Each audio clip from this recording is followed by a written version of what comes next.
Imagine a device that could pull limitless clean energy right out of the air, making electricity free for everyone. Picture a car that could travel hundreds of miles on a single gallon of ordinary water. Think about a simple beam of light that could reportedly shatter any disease-causing organism without harming healthy tissue. These aren't just dreams. They are claims linked to inventions that, for one reason or another, never quite made it to your everyday life. Here are some stories that will make you wonder what our world might look like today. Number 9. T. Henry Moray's Radiant Energy Device. Imagine powering your home with a box that draws energy from the cosmos. Thomas Henry Moray, an inventor from Salt Lake City, Utah, claimed he did just that in the early 20th century. Starting in the 1920s, Moray demonstrated a device he called the Moray valve, which he said could tap into a limitless source of energy from the universe, which he termed radiant energy. This wasn't energy from burning fuel or harnessing water. It was supposedly all around us, waiting to be collected.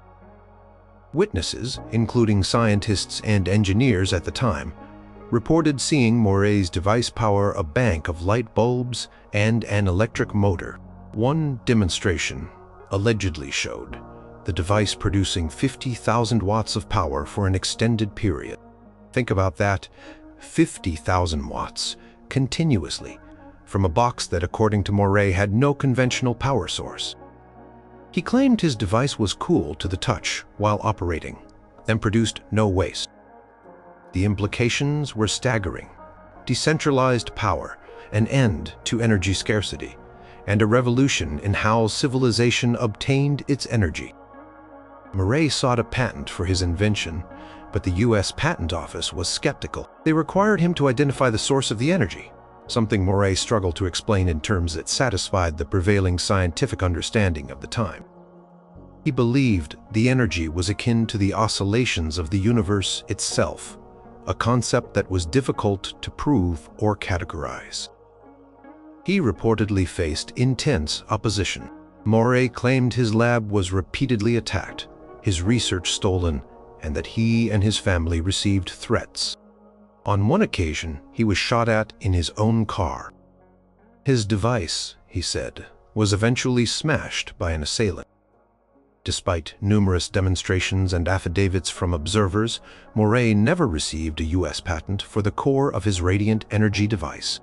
He wrote a book, The Sea of Energy in Which the Earth Floats, detailing his theories and experiences, but the device itself, capable of generating substantial power seemingly from nothing, vanished from public view. The knowledge of how to build a fully functional version that could power communities if it ever truly existed, as claimed, seems to have been lost or at least driven deep underground. Question lingers. Was Moray on the verge of an energy revolution, or was it all an elaborate, misunderstood phenomenon? The reported power outputs and the violent opposition he described paint a picture of something truly disruptive. Number 8. Cold Fusion by Ponce and Fleischmann, March 23, 1989. It was a date that sent shockwaves through the scientific world.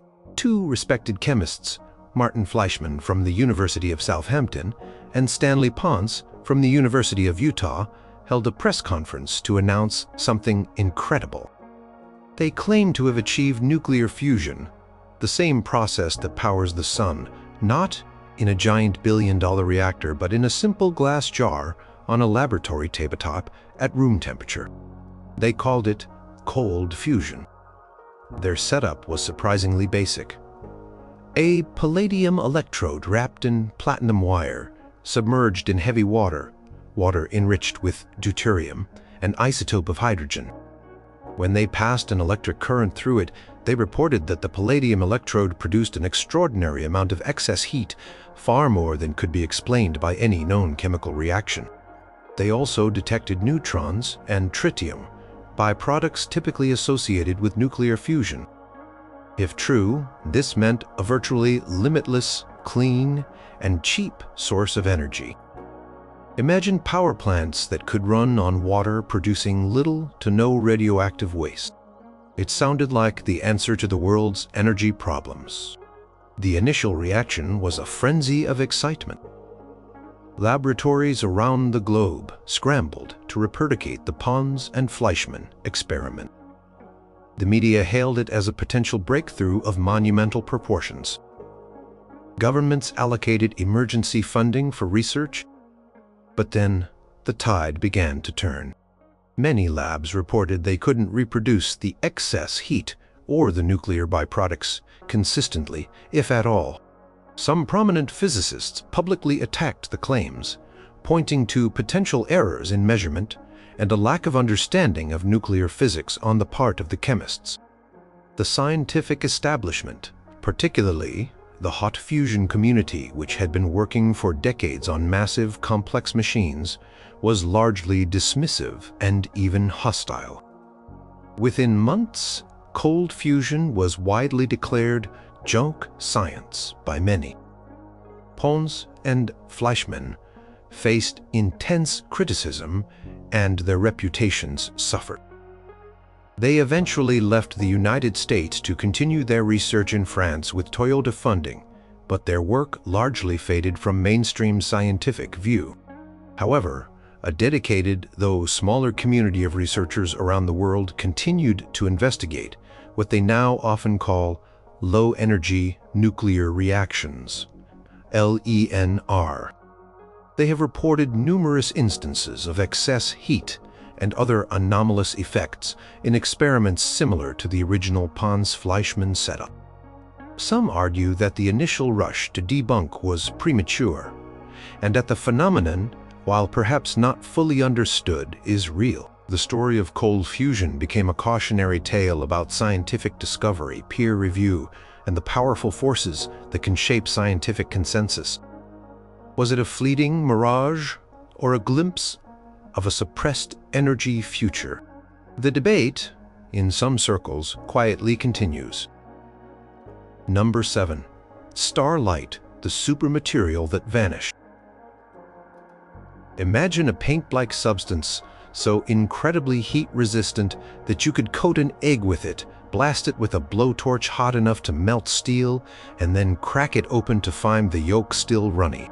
This wasn't science fiction. It was a material called Starlite, invented by an amateur chemist and hairdresser from Yorkshire, England, named Maurice Ward during the 1980s.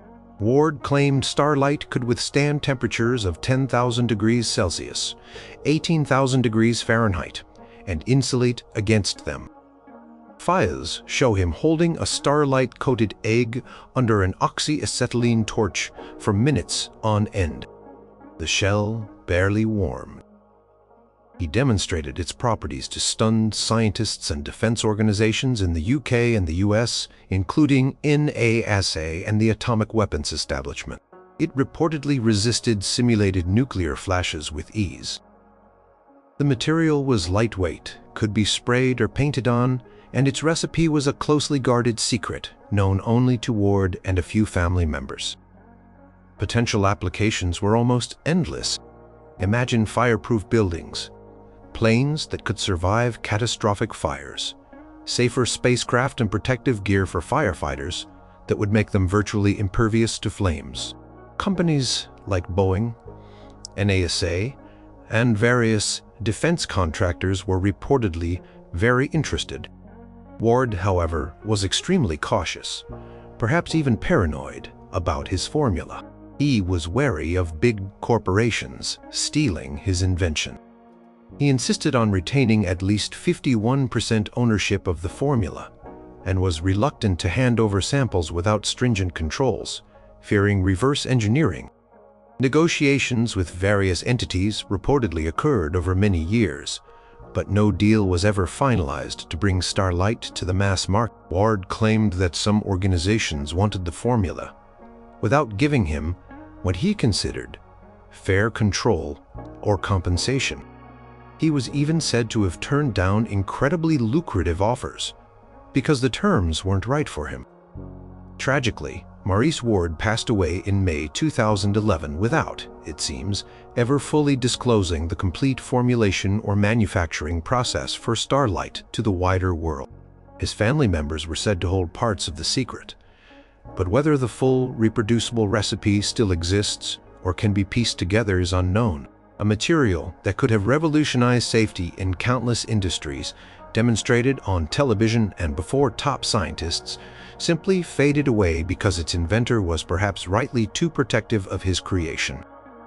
The world saw what Starlite could do, but it seems no one knows how to make it anymore. Number 6. The electric car, the GM EV1 story. Long before today's sleek electric vehicles became a common sight, there was the General Motors EV1. Launched in 1996, it wasn't just a concept car.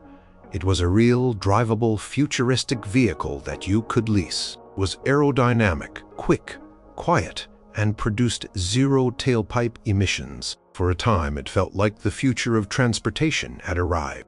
The EV1 was born partly out of a mandate from the California Air Resources Board, CARB, in the early 1990s, which required automakers to produce and sell a certain percentage of zero-emission vehicles if they wanted to continue selling cars in California. GM invested heavily, reportedly, around $1 billion in developing the EV1.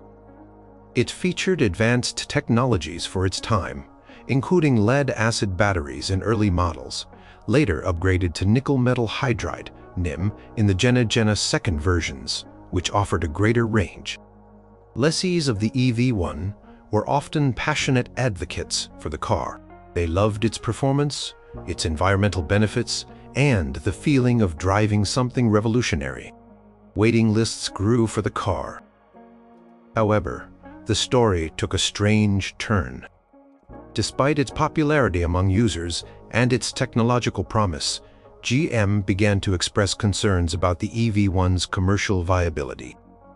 They argued that the car was too expensive to produce, that the range was too limited for most consumers, though many lessees disputed this for their daily use, and that there wasn't a broad enough market for electric cars. Then, between 2003 and 2004, as the leases expired, GM systematically recalled all EV1s. Lessees were not given the option to buy their cars, even though many offered to do so, sometimes for significant sums. What happened next shocked and angered EV1 enthusiasts and environmental advocates. EM, along with other automakers who had also produced limited-run electric vehicles to meet the CARB mandate, rounded up these cars. The vast majority of the EV1s were crushed and shredded.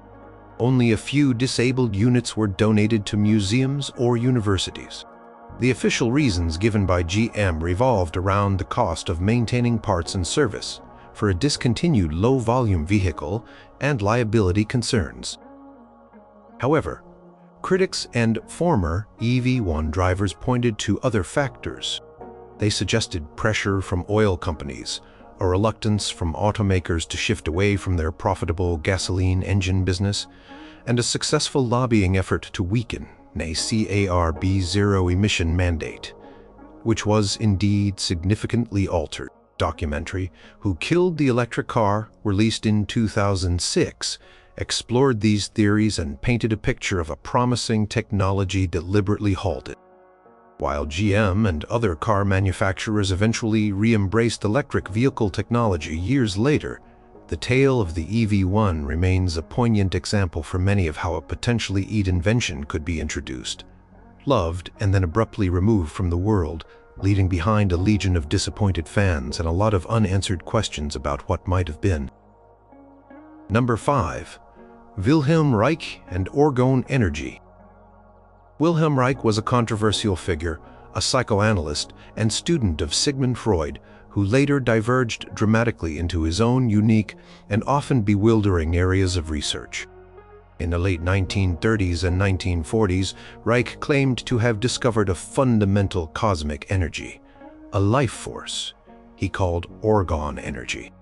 He believed this energy was present everywhere, responsible for biological vitality, atmospheric phenomena, and even the color of the sky. To harness this orgone energy, Reich designed and built orgone accumulators. These were boxes, typically made of alternating layers of organic material, like wood or cotton, and metallic material, like sheet iron. Reich claimed that these accumulators could draw in and concentrate orgone energy from the atmosphere.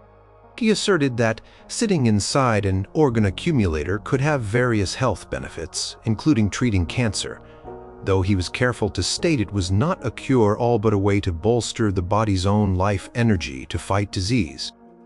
Many people who used the accumulators reported feeling sensations of tingling, warmth, and a general sense of well-being. Reich's work extended beyond health. He also developed a device called a cloudbuster, which looked like a set of hollow metal tubes connected by hoses to water. Reich claimed this device could influence weather patterns by drawing orgone energy out of the atmosphere or directing its flow. He conducted experiments, notably the Rangeley Lakes experiment in Maine in 1953, where he and his team reportedly used the cloudbuster to end a drought, an event documented by some local observers and newspapers, though mainstream science remained deeply skeptical. However, Reich's theories and devices brought him into direct conflict with the U.S. Food and Drug Administration, FDA. The FDA viewed his claims about orgone energy and its medical benefits as fraudulent and unproven. In 1954, after Reich refused to appear in court, a federal judge issued an injunction ordering that all orgone accumulators and their parts be destroyed, and that all of Reich's books mentioning orgone energy be banned and burned. This led to one of the most notorious instances of book burning in American history. Reich was eventually charged with contempt of court for violating the injunction. He was convicted and sentenced to 2 years in federal prison. Wilhelm Reich died of heart failure in Lewisburg Penitentiary in November 1957, just days before he was due to apply for parole. His research, deemed quackery by the authorities, was largely suppressed. Yet, to this day, a dedicated group of followers continues to study his work, build orgone devices, and believe that Reich had tapped into a profound, misunderstood natural force with revolutionary potential for health and the environment. Number 4. Thomas Ogle's superefficient carburetor. In the late 1970s, at a time when the world was grappling with an oil crisis and soaring gasoline prices, a young mechanic from El Paso, Texas, named Thomas Ogle, made a startling claim. He said he had invented a new type of carburetor, or rather a fuel system, that could allow a standard V8-powered car to achieve over 100 miles per gallon of gasoline. That's right, over 100 miles per gallon from a large, heavy American car of that era. Ogle demonstrated his invention to journalists and observers. He reportedly drove a Ford Galaxy, a car that normally got around 12 to 15 miles per gallon, for 200 miles on just 2 gallons of gasoline in one test. Instead of a conventional carburetor that mixed liquid fuel with air, Ogle's system involved a special tank that heated the gasoline, turning it into a vapor. This vapor was then fed directly into the engine's cylinders. He claimed his system burned fuel so efficiently that there were virtually no harmful emissions coming out of the exhaust. Some reports even stated that you could hold a handkerchief over the tailpipe while the engine was running, and it would come away clean. And finally, the invention, dubbed the Ogle gas saver, generated significant media attention. If his claims were true, it would have revolutionized the automotive industry and drastically reduced global oil consumption. Ogle received a patent for his vapor fuel system, U.S. patent 4,177,779, in 1979. He spoke of plans to manufacture and sell the device. He reportedly received offers, some quite substantial, for his invention, but he was apparently hesitant to sell out too quickly or to the wrong people. Then, the story takes a darker, more mysterious turn. According to various accounts, Ogle began to face pressure. He allegedly told people he was being threatened. In August 1981, Thomas Ogle died.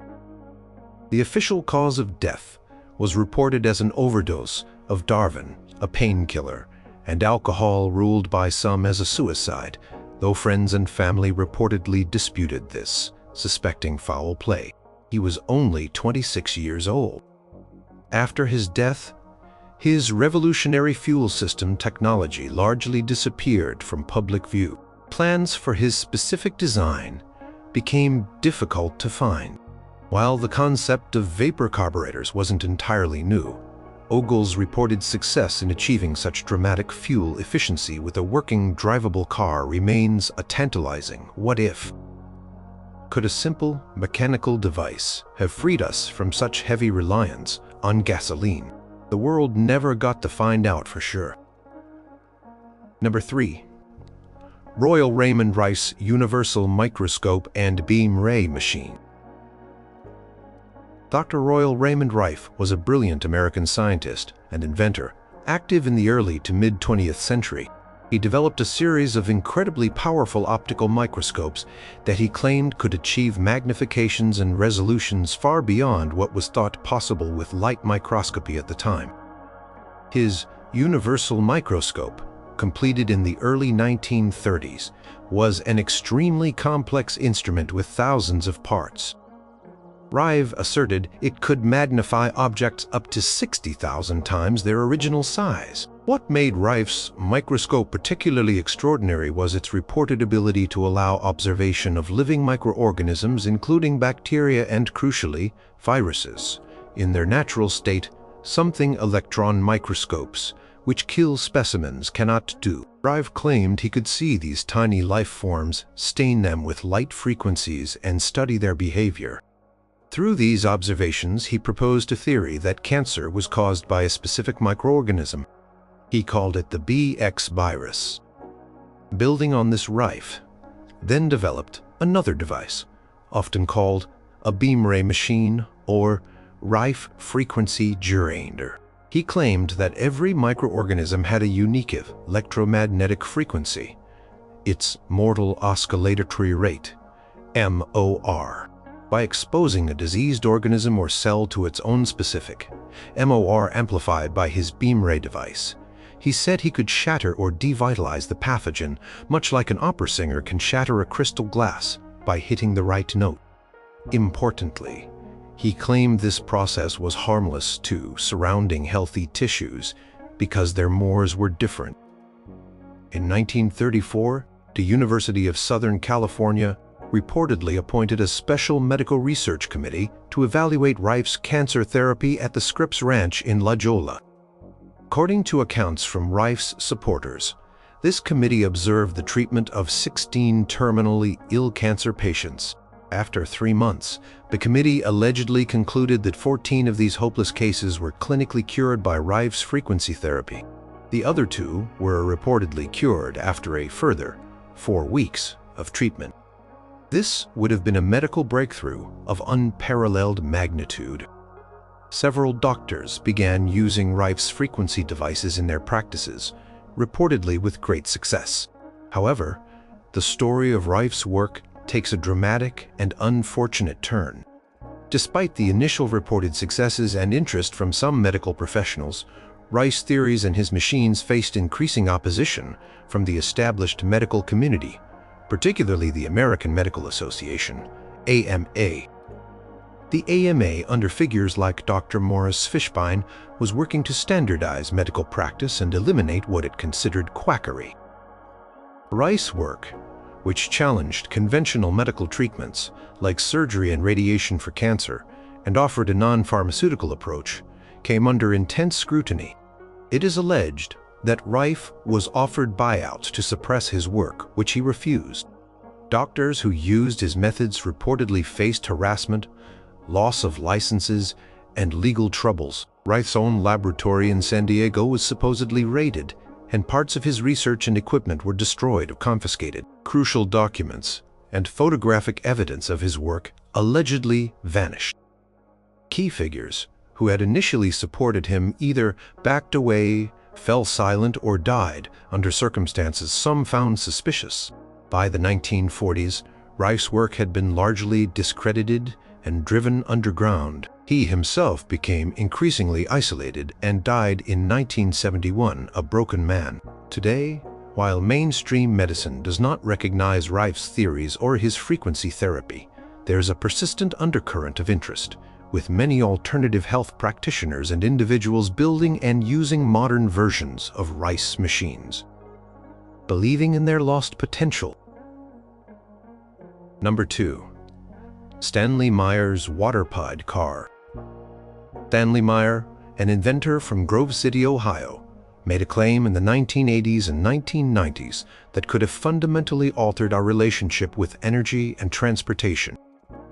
He said he had developed a water fuel cell that could split ordinary tap water into its elemental components, hydrogen and oxygen, using far less energy than conventional electrolysis. This hydrogen gas could then be burned in a conventional internal combustion engine to power a car. Essentially, he claimed his car ran on water. Meyer demonstrated his invention with a red dune buggy. He would fill its fuel tank with water, sometimes sourced directly from a local well or even a rain puddle, and drive it. He claimed his buggy could travel from Los Angeles to New York on just 22 gallons of water. News reports and television segments showed the buggy in action, with Meyer explaining his technology. He insisted his process was not traditional electrolysis, which requires more energy to split water than can be recovered by burning the resulting hydrogen. Instead, Meyer spoke of a process involving voltage intensification and resonance, using specific electrical pulses to break the water molecules' bonds efficiently. His patents described a water fuel cell and a hydrogen gas burner. The implications were enormous: an end to dependence on fossil fuels, zero polluting emissions, the only byproduct of burning hydrogen is water vapor, and an almost limitless fuel source. Naturally, Meyer's claims attracted significant attention, both positive and negative. He reported that he was approached by various organizations, including Arab oil interests, who allegedly offered him $1 billion to shelve his technology. Meyer said he refused, wanting the technology to benefit everyone. However, Meyer also faced skepticism and legal challenges. In 1996, he was sued by 2 investors who claimed he had sold them dealerships for his technology that didn't actually work. An Ohio court ruled against Meyer, finding him guilty of gross and egregious fraud and ordering him to repay the investors. The court's expert witness examined the cell and concluded it was nothing more than conventional electrolysis. The story took a tragic and mysterious turn on March 20, 1998. Meyer was meeting with 2 Belgian investors at a restaurant. After taking a sip of cranberry juice, he suddenly grabbed his neck, rushed outside, and collapsed. His reported last words, according to his brother Stephen, were, "They poisoned me." The official coroner's report concluded that Stanley Meyer died of a cerebral aneurysm. However, his family and supporters believed he was murdered to suppress his invention, pointing to the alleged threats and the immense financial interests that would have been disrupted by a viable water-powered car. After his death, his patents became publicly available, but no one has yet demonstrably retracted his claims of a car running for hundreds of miles on a few gallons of water, using his specific methods, at least not in a way that has been widely accepted or commercialized. The mystery of Stanley Meyer's water fuel cell, was it a revolutionary breakthrough or a misunderstood experiment, continues to fuel debate and intrigue. Number 1. Nikola, Tesla's Warden-Swift Tower and wireless world power. Nikola Tesla. The name itself conjures images of genius, lightning bolts, and inventions that were decades, even a century, ahead of their time.